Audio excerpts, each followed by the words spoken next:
Tuhan Yesus baik. Saudara yang kekasih di dalam Tuhan Yesus Kristus, saya bersyukur sekali kepada Tuhan. Sebab kebaikan Tuhan tak pernah terbatas dalam hidup kita. Dan hari Minggu ini menjadi hari yang spesial buat kita. Kita melihat ke belakang setahun, kemudian tadi Debbie mention bahwa kira-kira setahun yang lalu minus 1 hari, ya, kita mulai dengan pelayanan online kita. Dan ada banyak yang kita sudah alami di dalam Tuhan. Ada banyak yang sudah kita nikmati di dalam Tuhan, ada banyak yang Tuhan sudah berikan dalam hidup kita sepanjang tahun berjalan dengan semua pengalaman masing-masing. Nah, hari ini pun menjadi spesial, saudara, sebab di masa pandemi yang belum selesai, dunia masih sedang bekerja keras untuk itu. Tapi di tahun ini, Gereja Pantekosta di Indonesia merayakan ulang tahun yang ke-100. Ya, GPDI merayakan ulang tahun yang ke-100. Dan pada tanggal 30 nanti di Bali akan dirayakan ibadah ucapan syukur 100 tahun. Sayang hanya dapat izin memang cuma 750 dapat izin karena pandemi. Itu pun sudah mohon-mohon banget dan sudah puji Tuhan dapat izin. Sebenarnya Bali akan heboh sebenarnya ya. Kalau nggak ada pandemi pasti banyak sekali dan kami pun diharuskan untuk datang. Tapi karena pandemi jadi terbatas. Ya, 100 tahun yang lalu para misionari dari Amerika datang dan memulai pelayanan di Bali. Kemudian terus dari Bali dan dia berhenti di Cepu, di kampungnya Iwan. Dan di Cepu itulah kemudian awal dari jiwa-jiwa baru dibaptis, ya. Jadi kota Cepu adalah kota sejarah buat GPDI karena di kota Cepu itulah ada perusahaan minyak kalau nggak salah, Pertamina, dan ada banyak para profesional yang bekerja di perusahaan itu yang kemudian justru menjadi jiwa-jiwa pertama yang dibaptis sekaligus menjadi pendeta, ya. Kemudian mereka menjadi para pionir di GPDI di pertumbuhan pelayanan sampai pada hari ini. Dan Gereja Pantekosta Indonesia sudah mendekati atau bahkan sudah lebih 18 sampai 21 ribu kalau saya kurang tahu persis, tapi yang pasti laporan terakhir itu sudah 20 ribu kalau salah. Sidang jemaat artinya gereja pos pelayanan, ya, sudah mencapai itu dan termasuk salah satu gereja terbesar di Indonesia dan sudah sampai ke seluruh penjuru dunia, ya. Di Amerika banyak, di Australia cukup banyak, di Eropa ada, di Asia, ya. Dan kita doakan saudara supaya Gereja Pantekosta di Indonesia terus bertumbuh, terus jadi GPDI. Saudara akan lihat, saudara ikuti grup-grup GPDI itu akan rame dengan kegiatan-kegiatan ini. Kita disarankan untuk bikin acara sendiri sebenarnya, cuman karena pandemi jadi kita terbatas untuk itu. Anyway, itu bukan khotbah pada hari ini. Ya, minggu depan kita masuki Paskah, ya, Jumat Agung kemudian Paskah pada hari Minggu, dan itulah kita sebut itu Paskah. Itu tidak bisa dipisahkan satu dengan yang lain. Ya, itu sepenuhnya kita sebut itu Paskah. Cepat sekali waktunya, saudaraku yang kasih dalam Tuhan. Sebentar lagi setelah Paskah kita sudah persiapan untuk Christmas. Dan setelah persiapan Christmas kita sudah persiapan untuk Tuhan datang. Haleluya, puji Tuhan. Amin. Nah, hari ini pun saya tidak akan menyentuh tentang Paskah. Tapi saudaraku yang kekasih di dalam Tuhan, tadi pagi di Golko saya bicara tentang Immanuel. Ya, agak terdengar canggung karena justru mendekati Paskah tapi saya bicara tentang Immanuel. Tapi kita harus mengerti bahwa setiap perkataan firman itu selalu bermakna hari ini, ya, bermakna detik ini, bermakna kebutuhan kita hari ini. Saya katakan bahwa jemaat Tuhan harus bertumbuh kepada kedewasaan iman, bahwa ke gereja itu bukan supaya kebutuhan kita terpenuhi, atau menemukan jawaban untuk apa yang kita ingin, yang kita gumul. Tidak. Ya. Kita iman bahwa ibadah itu adalah satu kesempatan untuk kita untuk bertemu dengan Tuhan. Kira gitu ya. Nah, kita harus membangun karakter ini secara kuat. Mental ini harus dibangun, harus dipelajari. Saya mau ke gereja karena saya ingin bertemu muka dengan muka, gitu. Jadi tujuannya Tuhan.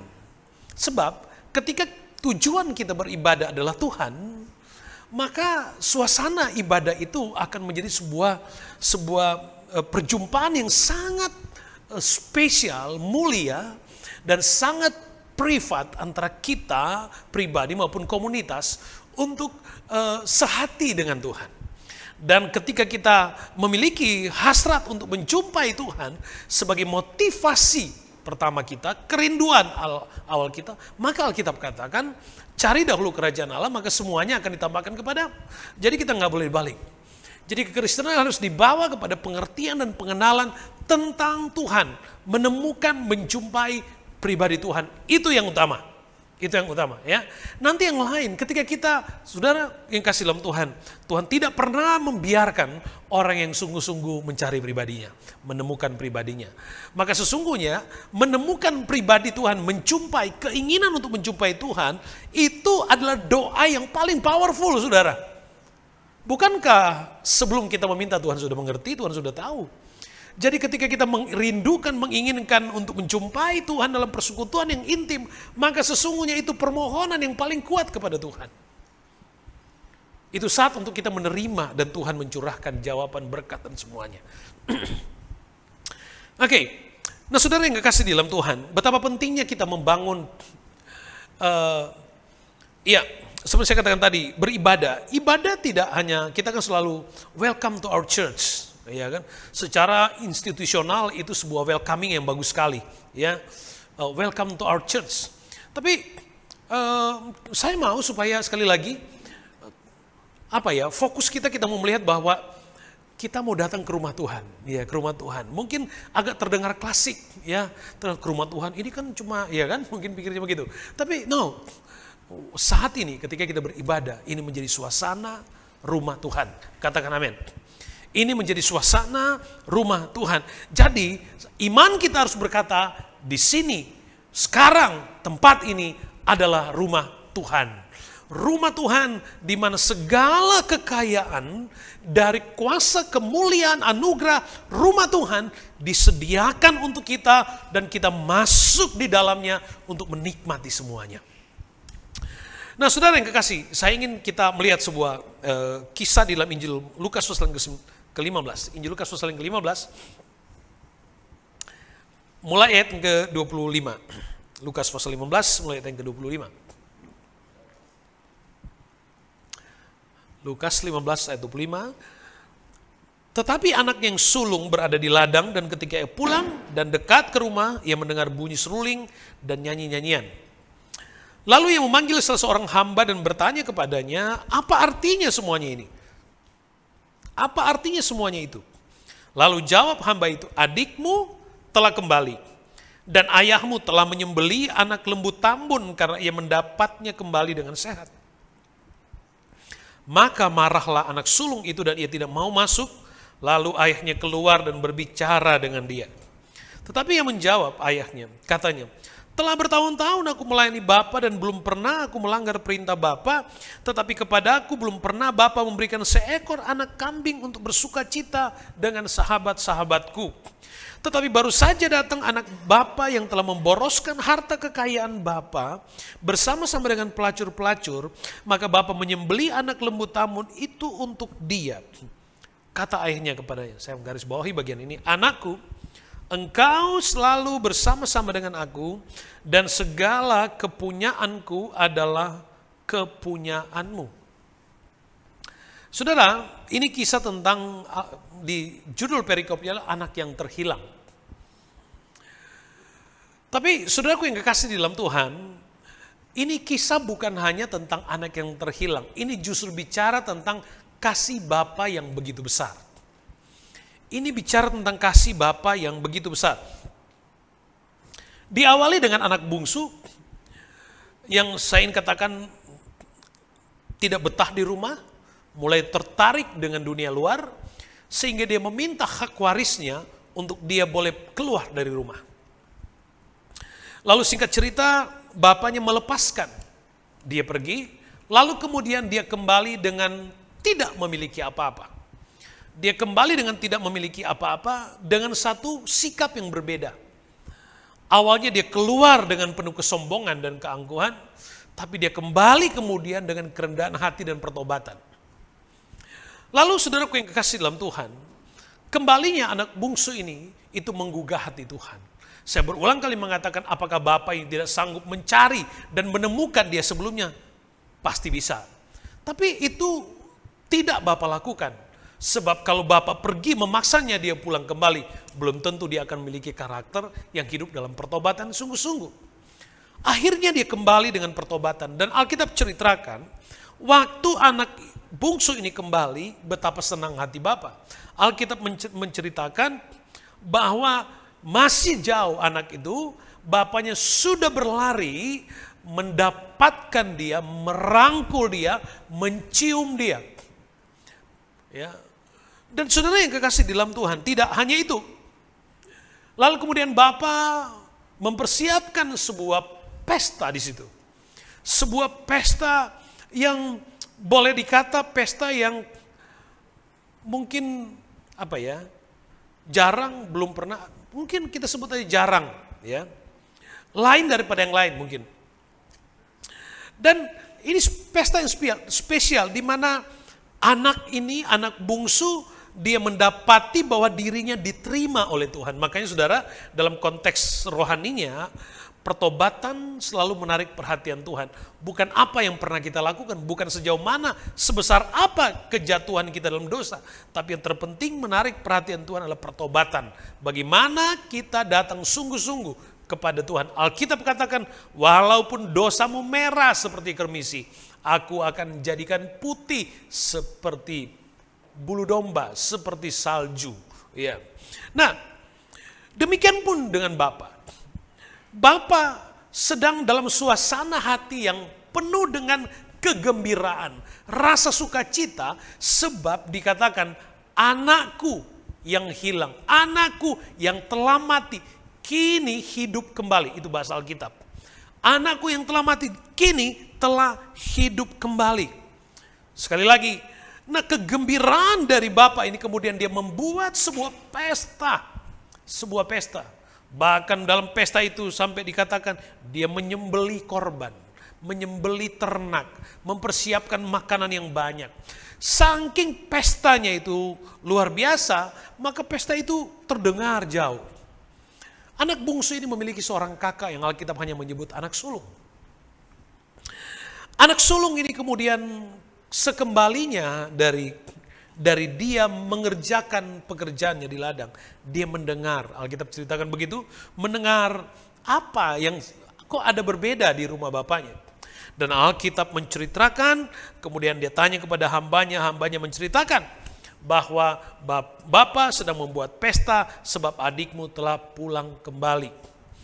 Bukannya senang, tapi dia marah. Anak sulung ini marah. Saudara yang kekasih di dalam Tuhan Yesus Kristus, saya suka bahasa dari bapaknya kepada anaknya, kepada anak sulung.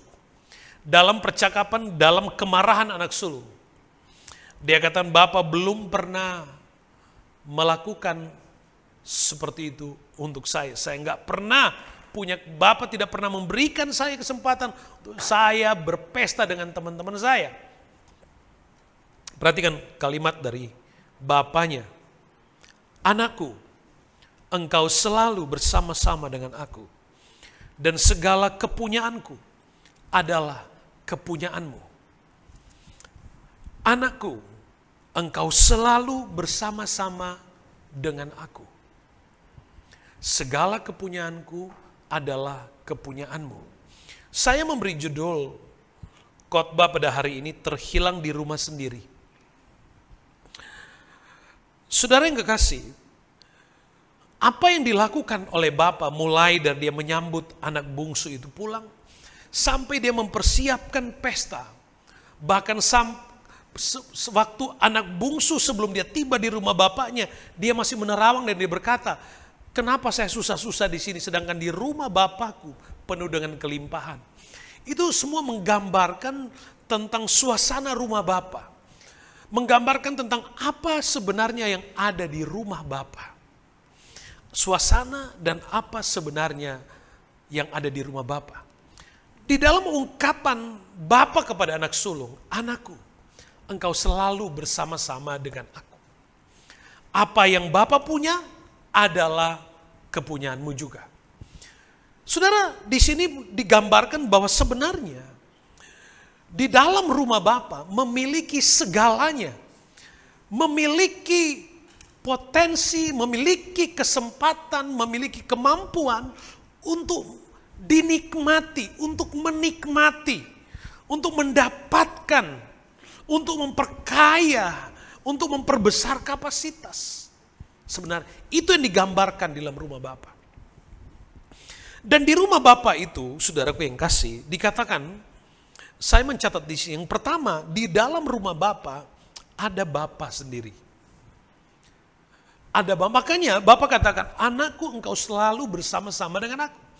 Ada Bapa di dalam rumah Bapa. Ini menjadi penting ketika kita bicara bahwa rumah Bapa ini bicara tentang bait Allah. Bicara tentang rumah Tuhan. Ya, makanya saya katakan tadi bukan kita bukan saja welcome to our church, ya. Tapi kita lebih kepada hal yang lebih substansial, ya. Tuhan ada di sini gitu loh. Tuhan ada di sini. Hal yang istimewa di dalam rumah Bapa adalah ada Bapa di situ, ada Tuhan di situ. Saya ingat, saudara, ada satu orang berdoa kepada Tuhan, Tuhan, saya ingin banget menjadi anggota gereja dari gereja itu. Kenapa? Karena dia lihat di dalam gereja itu, wah, hebat banget. Memiliki banyak sekali dari apa yang belum kita punya, bukan tidak kita punya, yang belum kita punya.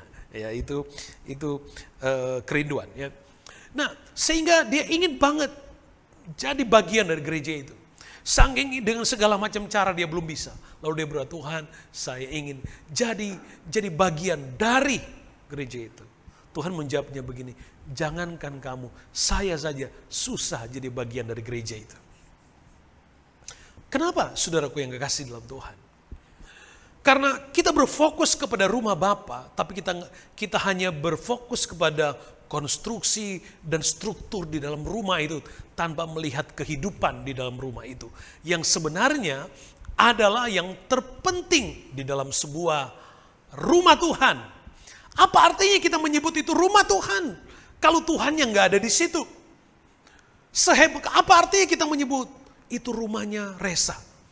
Tapi nggak mungkin kita sebut rumah itu rumah Resa kalau Resa nggak ada di situ. Kalau Resa nggak ada, dia tidak punya legalitas, bukti bahwa dia memiliki rumah itu. Buat apa? Kita menyebut rumah Tuhan karena secara iman kita percaya Tuhan ada di situ. Amin. Kita percaya kita datang beribadah sebab di dalam ibadah ini kita sebut rumah Tuhan. Dan di rumah Tuhan ini kita percaya ada Bapa, ada Tuhan, ada pribadinya di sini. Sehingga semua pujian, semua penyembahan kita tujukan kepada Tuhan. Saat yang terpenting buat kita mendewasakan kehidupan rohani kita adalah kita harus kembali kepada cinta yang mula-mula kepada Tuhan. Kita harus berani bernyanyi kembali kepada Tuhan. Mataku tertuju padamu, segenap hidupku ku serahkan padamu. Kita harus kembali kepada mentalitas kekristenan seperti ini. Supaya apa, saudara? Supaya kita bisa benar-benar menjadi bagian dari rumah Bapa. Dan benar-benar mengalami, merasakan suasana rumah Bapa. Saudara, ketika Bapa berkata kepada anak sulung, anakku, engkau selalu bersama-sama dengan aku. Dan bahasa itu bukan keluar dari anak sulung, justru yang membutuhkan Bapa. Tapi Bapa yang berkata, hey, Kamu setiap hari ada bersama-sama dengan aku. Kamu aja nggak ngerti. Saudara yang kekasih di dalam Tuhan Yesus, di dalam rumah Bapa ada pribadi Bapa. Mari saya ingin mengajak kita semua, coba kita merubah paradigma kita tentang ibadah. Tujuan kita bukan supaya Tuhan menjawab. Iya, Tuhan sumber jawaban kita, benar. Tapi ketika kita datang di rumah Tuhan, maka tujuan hidup kita adalah pribadinya. Adalah Tuhan sendiri, adalah Yesus. Kalau Yesus menjadi tujuan dari setiap ibadah kita, maka hasrat itu pun telah menjadi doa yang powerful. Maka semangat beribadah pun itu sudah menjadi doa permohonan besar di hadapan Allah. Sebab Tuhan sendiri berkata, dan umatku yang merendahkan diri mencari wajahku, maka aku akan memulihkan, menjawab doa mereka. Itu yang utama. Kita banyak kali di sini nggak ada. Ya, saya puji Tuhan di sini nggak ada.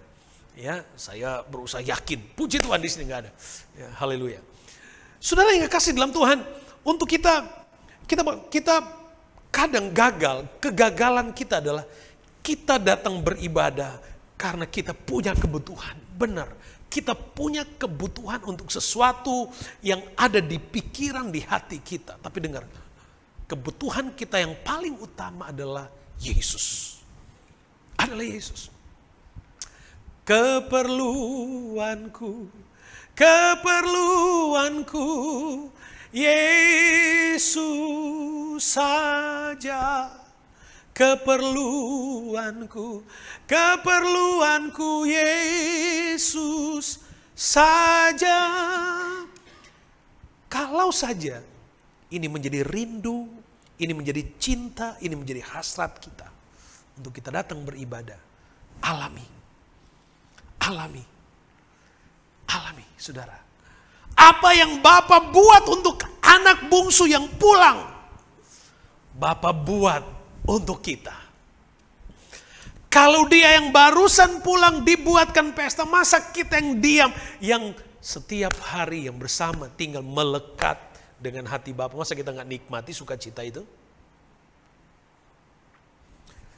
Saudara, saya ngomong-ngomong dengan Ibu Gembala, hey, tahun depan kita sudah 20 tahun jadi gembala. 20 tahun jadi gembala. Tuhan baru sedang mengajar untuk semuanya harus kepada Yesus. Semuanya harus kepada Yesus.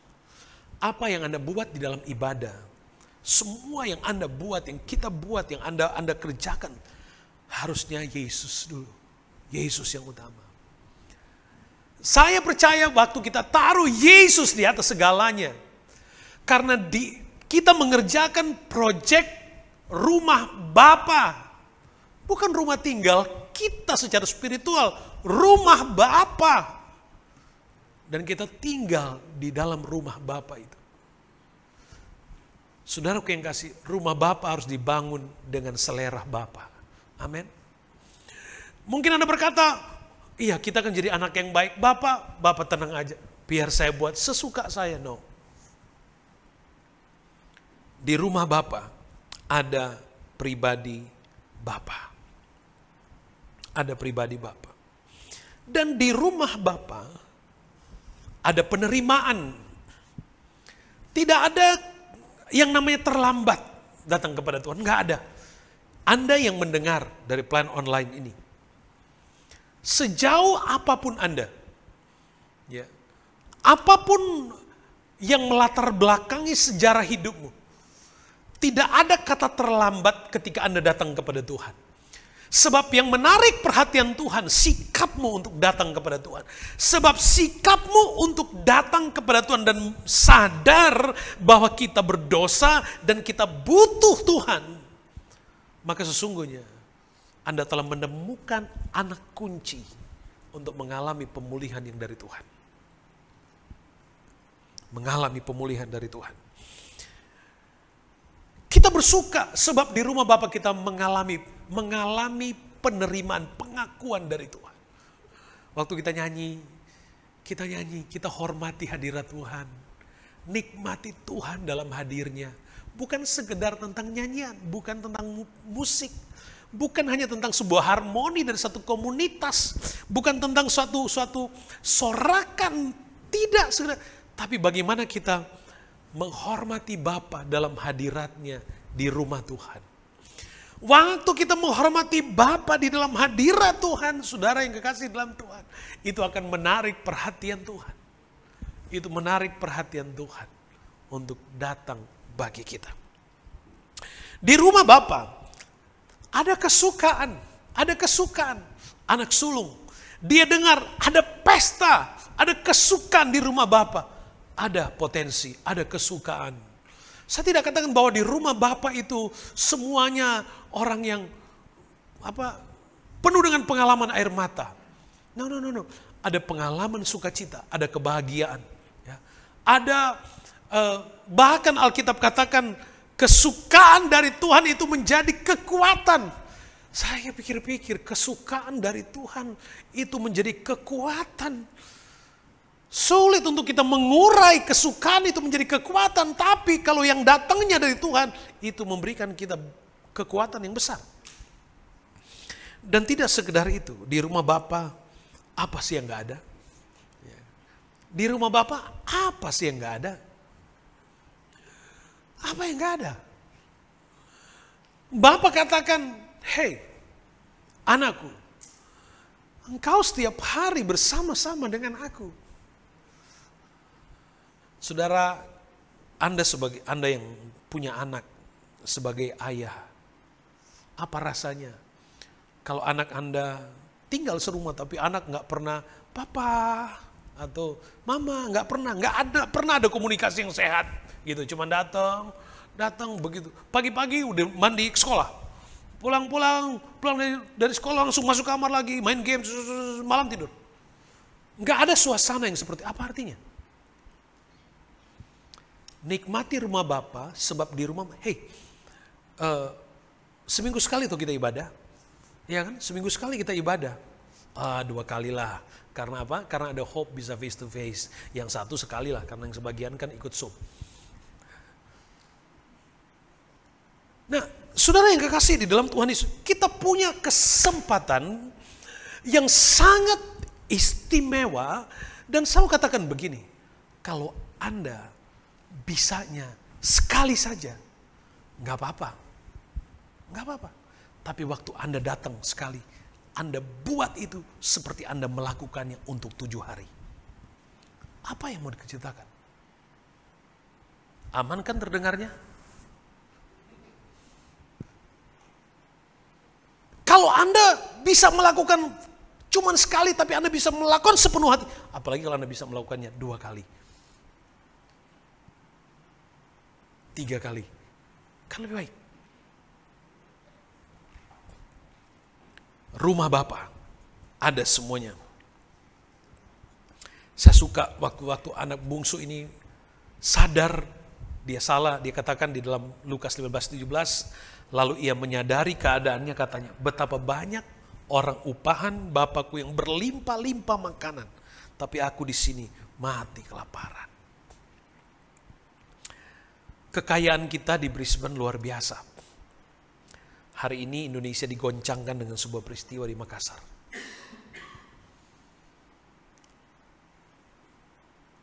Kita tidak saudara-saudara kita banyak tidak memiliki kebebasan seperti yang kita punya.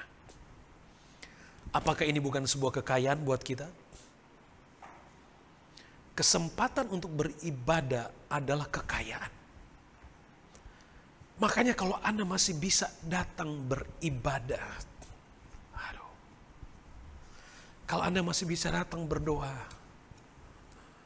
kalau hatimu masih berkata kepadamu, ayo ke gereja, ayo doa, itu puji Tuhan, itu anugerah, Mazmur pasal yang ke-27 ayat 4 katakan begini. Pemazmur katakan, satu hal telah kuminta kepada Tuhan, itulah yang kuingini, diam di rumah Tuhan seumur hidupku, menyaksikan kemurahan Tuhan dan menikmati bait-Nya. Waktu kita mengerti kisah ini, Bapa katakan, anakku, engkau selalu bersama-sama dengan aku. Itu Tuhan mau bilang, kamu ngapain aja sih? Kamu itu ada sama-sama aku, sama-sama kamu. Kamu gak pernah sadar sih kalau aku sama-sama dengan kamu? Itulah sebenarnya yang pemazmur katakan, satu yang aku minta, diam di rumah Tuhan. Diam di rumah Tuhan seumur hidup. Waduh. Saudara, diam di rumah Tuhan seumur hidup. Kita akan bilang begini, waktu itu kan belum ada teknologi, ya kan? Hari ini ada teknologi, nggak perlu, ya kan?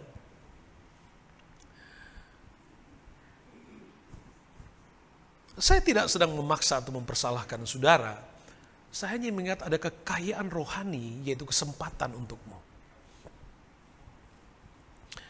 Bahwa diam di rumah Tuhan adalah sebuah, itu anugerah, itu saya nggak bisa mengungkapkan seperti apa kemuliaan itu, saudara. Barusan saya mendengar kesaksian, ada satu kesaksian yang luar biasa banget. Seseorang yang datang beribadah, itu peristiwa di Singapura, seorang ibu yang tidak pernah kenal siapa Tuhan Yesus, dengan persoalan hidupnya yang berat banget. Kalau sudah dengar kesaksiannya berat banget, kemudian orang ajak dia ke gereja, gerejanya bahasa Inggris, dianya nggak bisa bahasa Inggris, ikut ibadat. Pendetanya ngomong Yesus, dia masih mantai, who is Jesus? Nggak tahu, nggak punya ide apa-apa.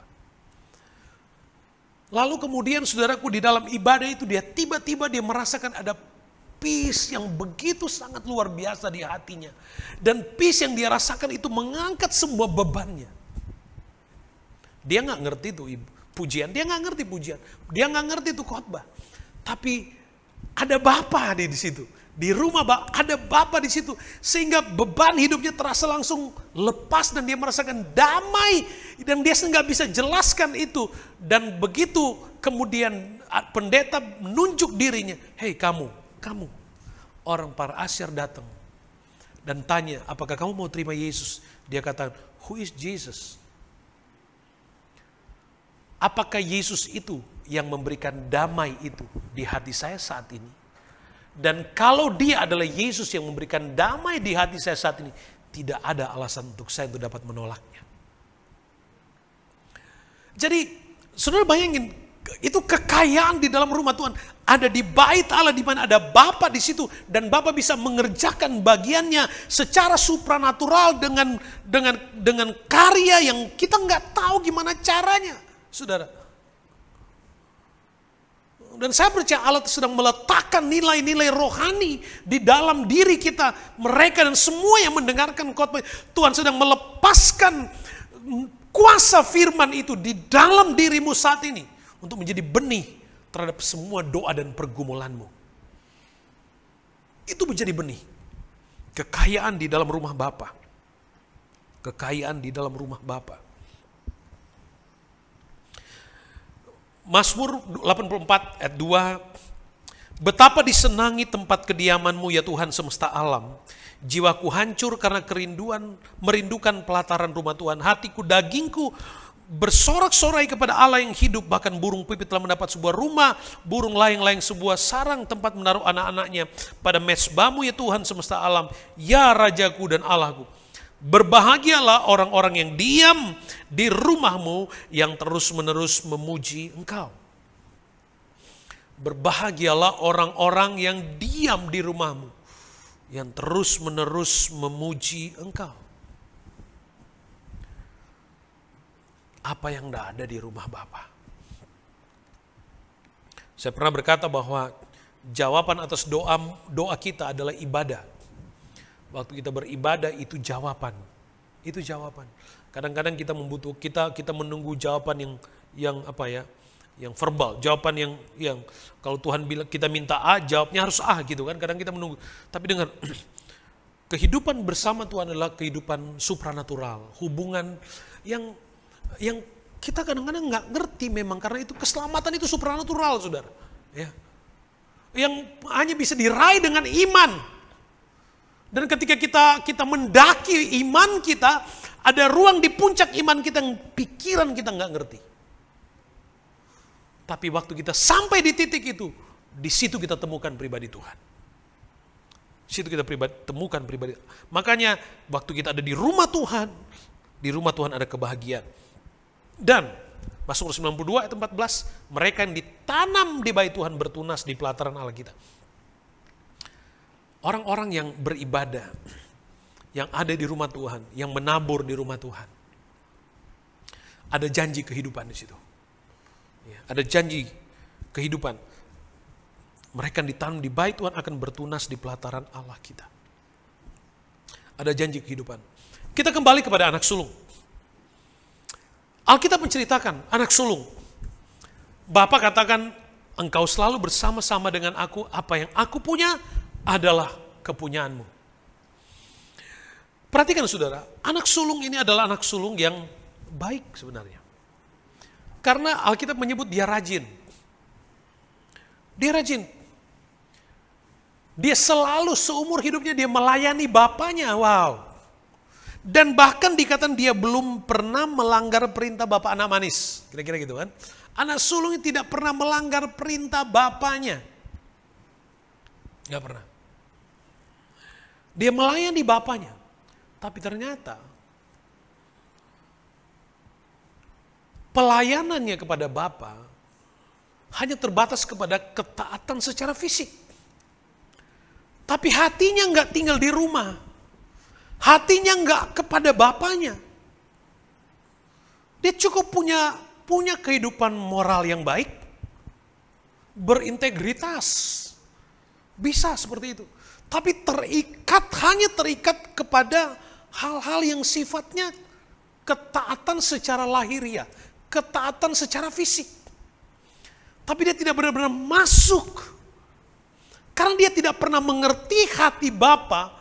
Bahkan hatinya sama sekali tidak ada kesukaan waktu Alkitab katakan waktu adiknya pulang. Waktu adiknya pulang bukan justru membuatnya gembira. Tapi dia cemburu. Dia cemburu. Bukannya dia juga bersyukur karena adiknya sudah pulang. Dia marah justru. Dia katakan kepada bapaknya, Papa, aku selalu melayani Bapa. Aku tidak pernah tidak setia kepada Bapa. Tapi Bapa enggak pernah kasih saya satu ekor domba pun untuk aku berpesta dengan teman-temanku. Ternyata secara fisik ketaatannya ada di dalam pelayanan, tapi orientasinya ada di dunia. Ketaatan pelayanannya ada di dalam gereja, ada di dalam rumah Bapa, tapi pikirannya di dunia. Dia katakan, Bapak kok tega-tega bikin pesta untuk adik yang sudah memboroskan dan berbuat kesalahan, mengecewakan dan segala macam tuduhan. Dan dia menuntut Bapak nggak pernah kasih saya kesempatan untuk berpesta dengan teman-teman di luar. Kenapa? Itu mental dari anak sulung. Dia mungkin memiliki kehidupan agamawi yang tinggi. Memiliki kehidupan agama. Tapi sekali lagi, hatinya nggak di situ. Hatinya nggak di situ. Padahal saudara, di dalam Tuhan adalah tentang bagaimana kita membawa hati. Hati yang hancur dan remuk. Tidak akan kau pandang hina. Makanya Bapak tertarik waktu anak bungsu ini pulang. Dan dia bilang ke bapaknya, Bapak saya ini nggak layak. Saya ini berdosa. Saya buat salah kepada Bapak. Saya nggak layak. Justru itu membuat bapaknya semakin sayang dan bapaknya merangkul dia. Kenakan cincin jubah yang baru buat pesta. Kenapa? Dia tangkap hatinya. Dia tangkap hatinya. Saya ingat dulu, jauh sebelum Resa lagi kesaksiannya ya. Jauh sebelum Resa menikah, dia masih sekolah. Waktu itu kita suka selesai ibadah kita makan ya. Di Sunnybank kita suka makan. Dan teman-teman yang lain juga suka datang makan. Berapa kali saya diajak makan, wah terima kasih banyak. Tapi kalau yang ngajak masih student, kalau boleh yang saya bayar, saya bayar. Beberapa kali Resa mau bayar, saya bilang enggak boleh karena kamu masih student. Kalau kamu sudah kerja, boleh. Sudah kerja boleh. Beberapa kali, sampai pada satu waktu makan, Resa mau bayar, saya bilang Resa nggak boleh. Dia spontan kata begini, Om, saya mau belajar. Saya tangkap hatinya. Tapi saya mau belajar. Nah, ya. Saudara yang kekasih di dalam Tuhan, saya nggak minta ditraktir by the way, tapi saya mau menjelaskan kepada saudara bahwa apa sih yang Bapak cari? Bapak mau menemukan hatinya itu loh, hatinya yang engage. Tidak hanya sekedar secara fisik, tapi hatimu melekat sehingga waktu Anda pujian, Anda penyembahan, hatimu kepada Bapa. Waktu Anda pelayanan, hatimu kepada Bapa. Itu yang Tuhan cari. Itu yang berkenan kepada Bapa. Sebab saudara kalau sudah belajar Alkitab, bahkan sampai ada satu masa, saudara sudah baca Matius pasal 7 di sana, ada masanya ketika Tuhan berkata kepada orang-orang datang, enyahlah engkau, aku tidak pernah mengenalmu. Yang lain katakan, Tuhan aku adakan mujizat loh. Itu bukan sembarangan. Aku mengadakan mujizat demi namamu. Itu bukan pelayanan kaleng-kaleng saudara. Bukan pelayanan ece-ece saudara. Itu pelayanan yang menyentuh hadirat Allah. Tapi saudaraku yang kasih dalam Tuhan. Suara Tuhan kata, aku pergi, aku tidak mengenal.